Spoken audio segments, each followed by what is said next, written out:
It happened in a part of Kensington Palace few ever see, a silent corridor where the air feels heavy with secrets. Prince William was behind a locked door, deep in a private meeting that could shift the balance inside the royal family. And then the footsteps came. Sharp, certain, unmistakable. Camilla was approaching with a purpose that made even seasoned staff stiffen. She reached for the door handle, only to find herself blocked by a guard whose loyalty ran deeper than titles. What he said next would change everything, and it would not stay quiet for long. If you love stories that peel back the palace walls and reveal the human moments behind the crowns, make sure to tap like. And if you want more emotional, insider-style royal stories, subscribe. It really helps the channel grow. Share this with someone who follows the royals as closely as you do. Now, let's break down exactly what you're about to hear. The palace corridor was so quiet you could almost hear the dust settle on the centuries-old portraits lining the walls. A strange kind of stillness lived in these hallways, a stillness that came only when the royal family was behind closed doors making decisions no ordinary person would ever know about. And on this particular afternoon, that silence felt heavier than usual.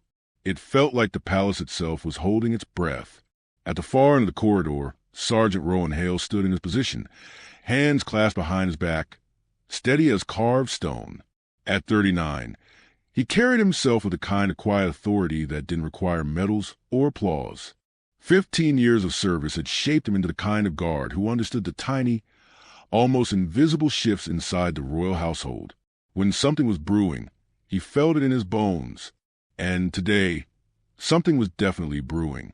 Behind the thick, locked door of the private study, Prince William was meeting with someone Rowan didn't recognize, an older advisor whose arrival had been carefully coordinated, whose name hadn't been logged publicly, and whose presence had been noted by only a handful of staff. Whatever they were discussing, it wasn't casual. Rowan could hear William's voice for moments at a time, low and steady, like a man walking across a tightrope while trying not to look down. But what Rowan didn't expect was the sound of footsteps. Sharp, quick, echoing with purpose. Someone wasn't supposed to be here. Someone wasn't scheduled. Someone was moving with a level of determination that could only signal one person. And then she appeared at the corner of the corridor.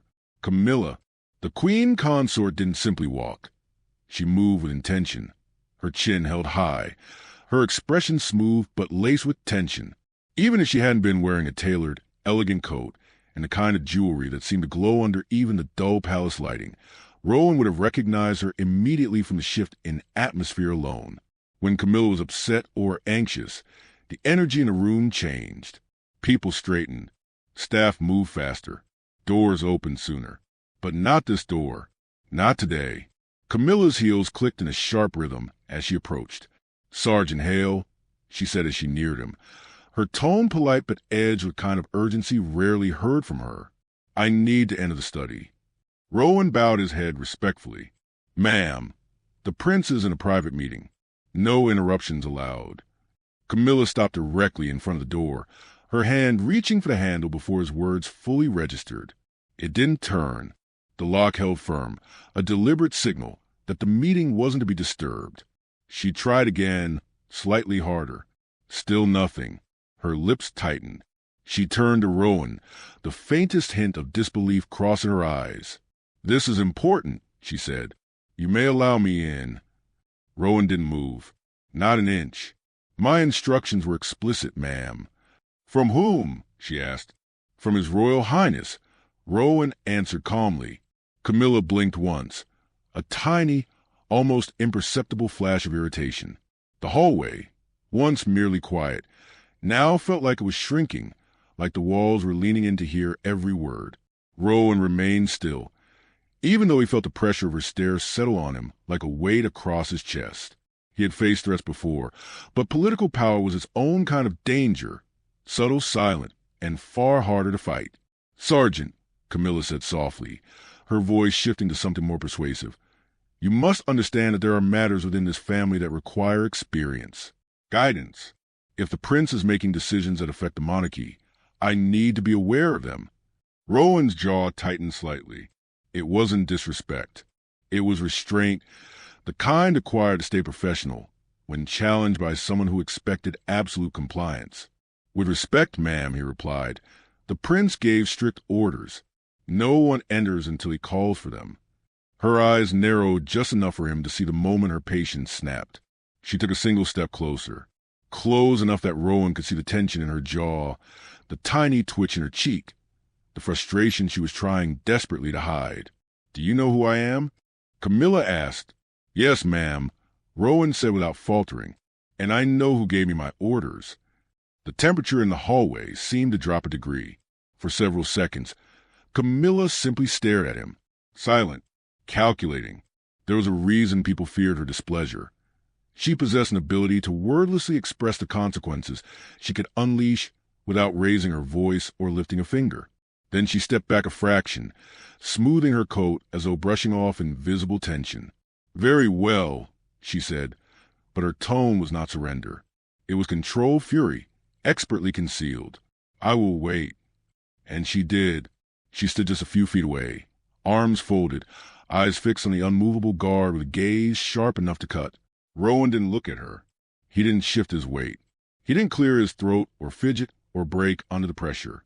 He simply held the line. Minutes crawled by like hours. Behind the locked door, Rowan heard fragments of conversation. William speaking with quiet intensity, the advisor's voice responding measuredly. It wasn't a normal meeting. It sounded like strategy, reform, change, the kind of change that would ripple through the entire royal household.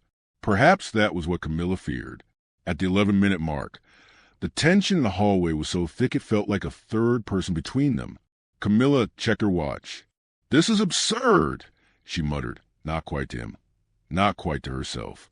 "I am not accustomed to waiting outside like some—" She stopped mid-sentence as the door handle finally clicked. The lock turned. The door opened. Prince William stepped out, composed but visibly aware of the tension the moment he saw her. His eyes flicked from Camilla to Rowan, and in that split second, the whole story passed between them without a single word. "What's going on?" William asked quietly. Camilla smiled, a perfectly polished royal smile. "Darling, we need to talk." William glanced at Rowan again. Rowan remained still, but the truth was written all over him. She tried to enter. He stopped her. He protected William's privacy. William gave a barely there nod, gratitude, approval, understanding, before turning back to Camilla. "I'm in the middle of something important," he said. "We'll speak later." And for the first time that afternoon, Camilla had no choice but to accept the word later. Rowan watched her retreat down the hallway, her posture straight, her smile unwavering, but her eyes promising this wasn't over, not even close. Inside the private study, the atmosphere was entirely different from the tension simmering outside. The room felt charged, but not with conflict, with purpose. Heavy curtains softened the daylight, casting muted stripes across the ornate desk, where Prince William sat opposite an older man who looked as though he had carried secrets heavier than the walls around them.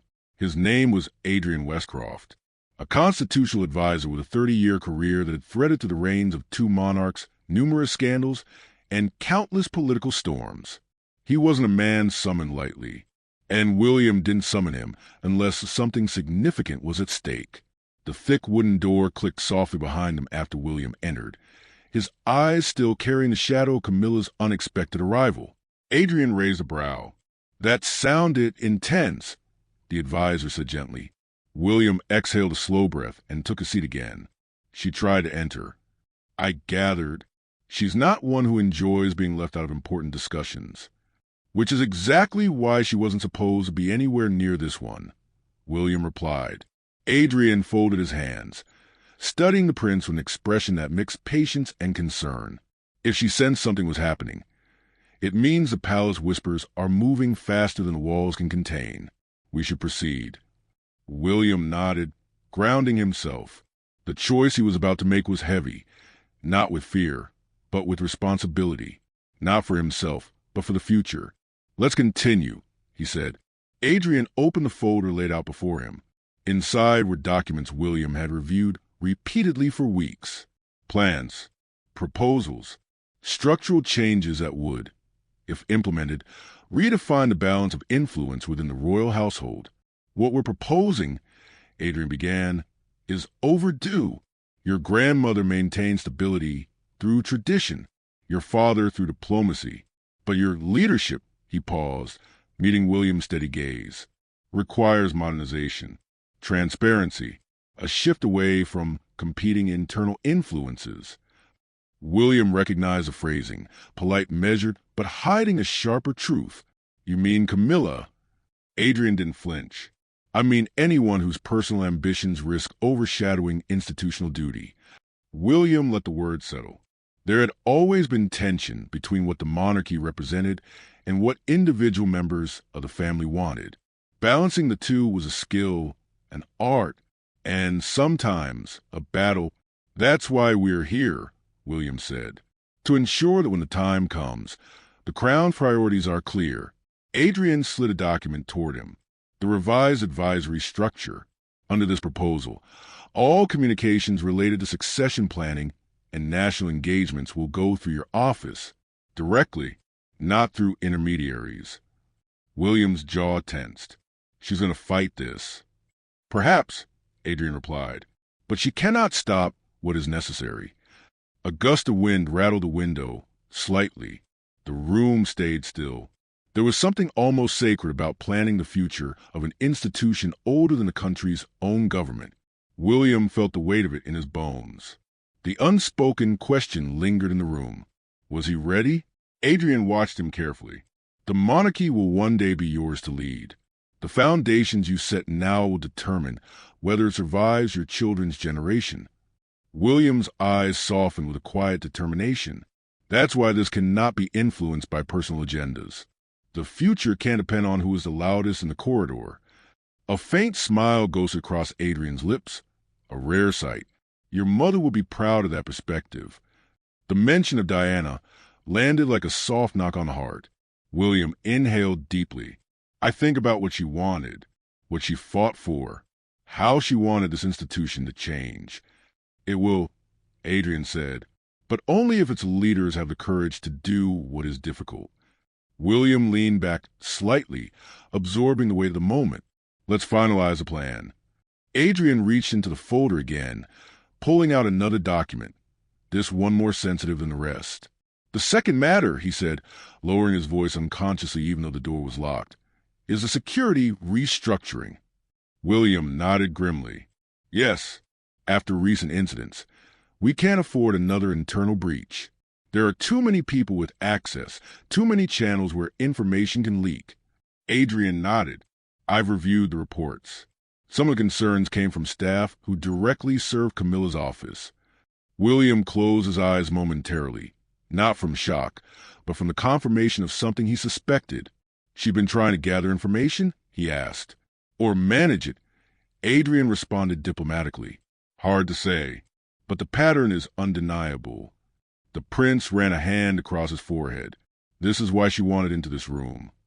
Adrian didn't agree verbally, but he didn't need to. They both knew. For a moment, the room was quiet again, calm, but threaded with urgency. Your guard handled it well, Adrian added. Hale, steady man, loyal. William nodded. He did exactly what I asked him to, and he'll likely pay for it. Then you must protect him, Adrian said. I intend to, William answered with a tone that brooked no question.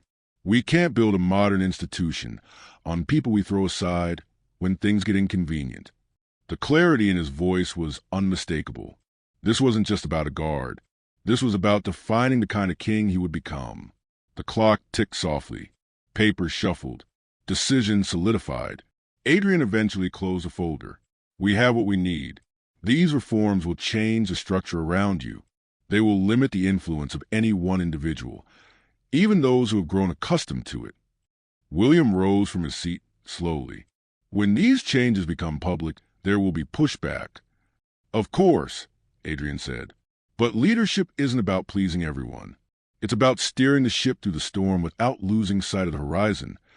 William turned toward the door, pausing with his hand hovering over the handle. He could almost feel the tension that waited outside, like the moment before stepping onto a stage, before delivering a speech that would echo long after the room emptied.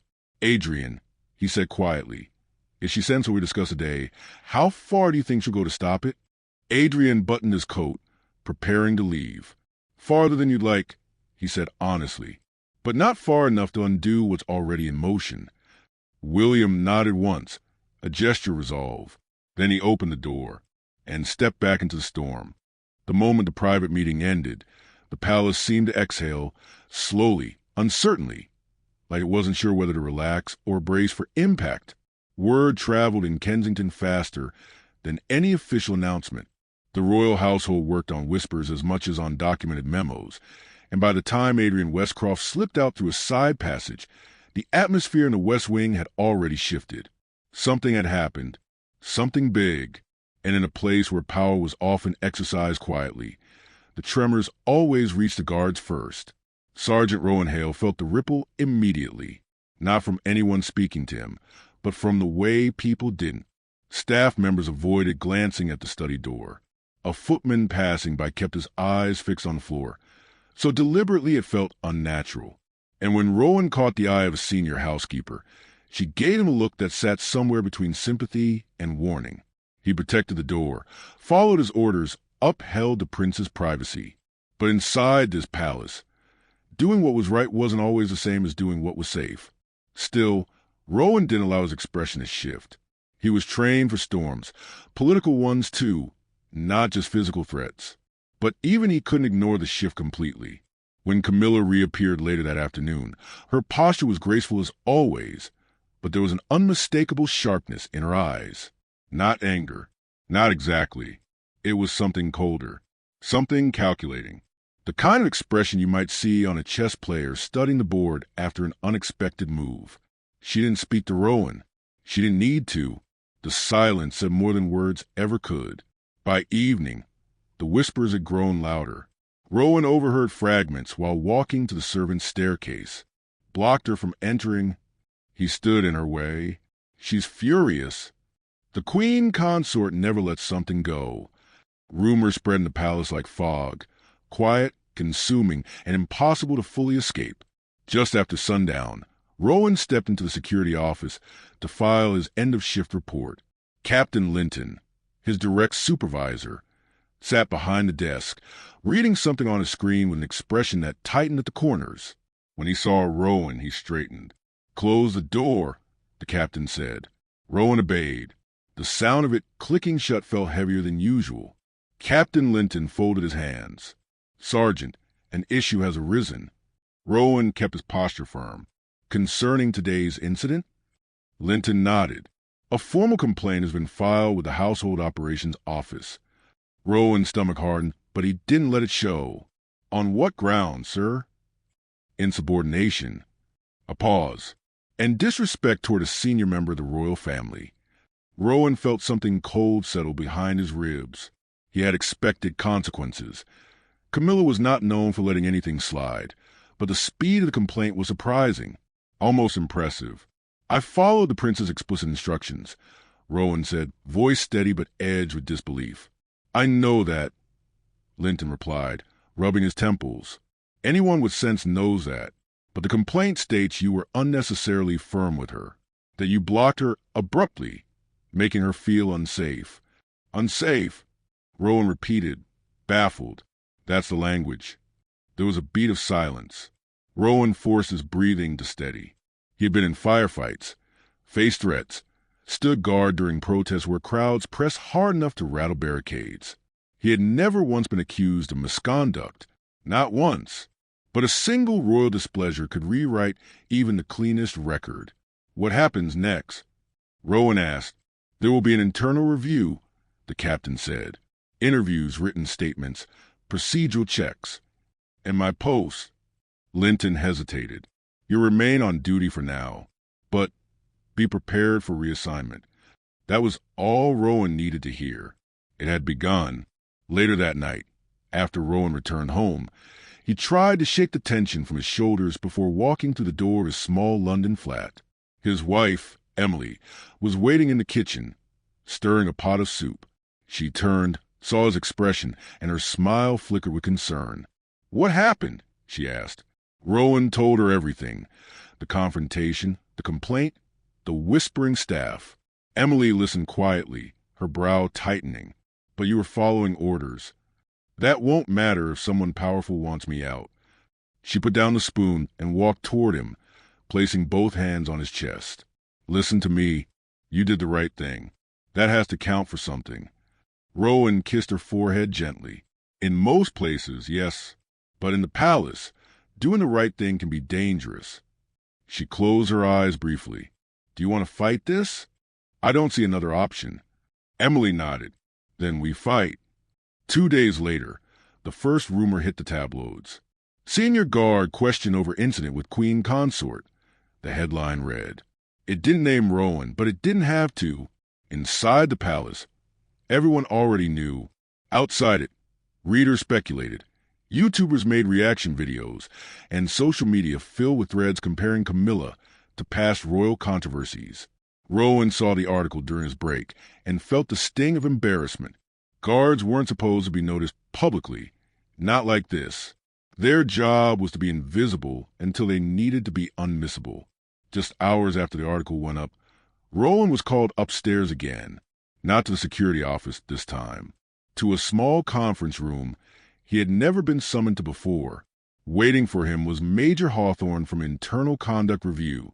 The interview that followed was long, clinical, and emotionally draining.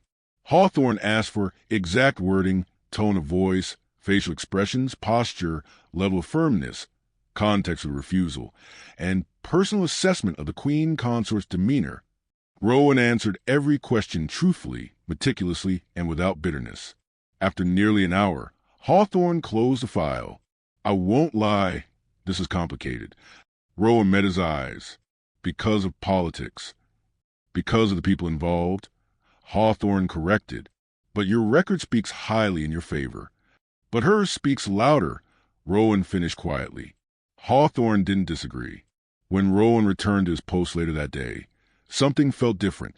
Colleagues who once chatted with him avoided eye contact. A few guards nodded out of respect, but quickly looked away. Rowan wasn't toxic. He was dangerous. Not because of anything he'd done, but because aligning with him could ruin someone's career. He was becoming radioactive, and he felt it deeply. But through the growing isolation, one moment stood out. Prince William passed through the hallway. He didn't speak. He didn't slow. But as he walked past Rowan, his hand brushed lightly against Rowan's forearm for a fraction of a second. A silent message. I know what's happening. I see you. You did right. It wasn't enough to stop the storm gathering around him, but it was enough to remind him why he had stood his ground. Because sometimes loyalty wasn't rewarded. Sometimes it wasn't even acknowledged. Sometimes the only reward was knowing you did the right thing in a place where right and wrong were often blurred. And Rowan wasn't done fighting. Not even close. The winter sun filtered weakly through the palace windows the next morning, casting long pale stripes across the marble floors. Rowan Hale stood at the east gate, an assignment he hadn't held for years. Tourists bustled around him, snapping photos and asking for directions. A job for junior guards, not seasoned officers. It wasn't punishment, not officially, but everyone understood what it meant. A soft emotion without paperwork. A message sent quietly but received loudly. Still, Rowan held his posture, shoulders squared, uniform immaculate. He had learned a long time ago that dignity wasn't in the position you were given, but in how you carried yourself while holding it. But even dignity couldn't stop the hollow ache settling beneath his ribs. Emily's words echoed back to him. We fight. Yet here he was, stationed at a gate, like a man waiting for a verdict he couldn't influence. Then, unexpectedly, a voice cut the crowd in a low, steady tone. Sergeant Hale. Rowan turned. Prince William stood a few feet away, coat buttoned, scarf wrapped neatly, expression sharp in the frost in the air. 2 plainclothes security officers lingered behind him, but Rowan could tell this wasn't a public appearance. It wasn't even a planned one. William had come here with intention. Your Royal Highness, Rowan said, bowing his head. William stepped closer. Walk with me. There was no room for argument. Rowan fell in step beside him, keeping a respectful distance as they crossed into a quieter pathway lined with bare winter trees. Tourists watched with curiosity. snapping photos of the prince in a rare, unguarded moment. When they reached a bend in the path, William slowed. "I owe you an apology," he said quietly. Rowan blinked. "Sir." "No." William cut in gently. "Let me speak." He clasped his hands behind his back, exhaling a cloudy breath into the cold air. "You did exactly what I asked of you. You protected my privacy, my work, my decisions, and because of that, you've been made to pay a price you never deserved." Rowan kept his posture straight, though tension eased faintly from his shoulders. "It's the nature of the job, sir." "It shouldn't be," William said firmly. For a moment, the prince looked less like the heir to the throne and more like a man carrying the weight of a centuries-old institution on his back. "Camilla's office filed a complaint," William continued. "Not directly. Through channels. Layers. It's how these things are done when someone wants to make sure their fingerprints aren't visible." Rowan said nothing. "But I'm not letting it stand," William added. Rowan raised his eyes. "Sir." William reached into his coat and pulled out a folded letter, thick parchment, embossed with a royal crest. "This is the official decision from Internal Conduct Review. They found no evidence of misconduct. The complaint has been withdrawn." Rowan's breath caught. "Withdrawn. Cleared. It should never have escalated," William went on. "I made that very clear to the relevant offices. And for what it's worth," my father agreed. Rowan had to hold himself still to maintain protocol. But inside him, something fragile began to mend. "You're being reinstated," William continued. "Not just to your previous post. You're being promoted." Rowan's heart hammered. "Promoted, sir?" "Senior Protective Officer. Effective immediately." It was one of the most respected positions in the royal security structure, trusted by only a handful of guards each generation. A role built on loyalty, precision, and integrity. A role he had never expected to receive, especially now. Rowan swallowed hard. "Your Royal Highness, I don't know what to say." "You don't need to say anything," William replied softly. "You earned it long before this incident." Something in Rowan's chest tightened, not with fear this time, but with gratitude so deep it felt almost heavy. William continued walking, Rowan beside him. "There's something else you should know," the prince said. Camilla reached out. His tone held a curious mixture of surprise and something bordering on respect. She regretted the escalation. She understood the optics, the consequences, and she agreed to let the matter end. Rowan nodded. "I appreciate hearing that, sir." William glanced sideways, studying him. "Sergeant, Rowan, you understand the nature of this family. There are tensions, expectations, old wounds, old loyalties. But the people who stand with integrity are the ones we rely on most." He stopped walking and faced Rowan fully. "I need people like you, not just as guards, but as steady pillars, as reminders of what leadership should be." For a moment, Rowan didn't feel like a guard speaking to a future king. He felt like a man being seen for the first time in years. "Thank you, sir," Rowan said quietly, "for standing by me." William shook his head.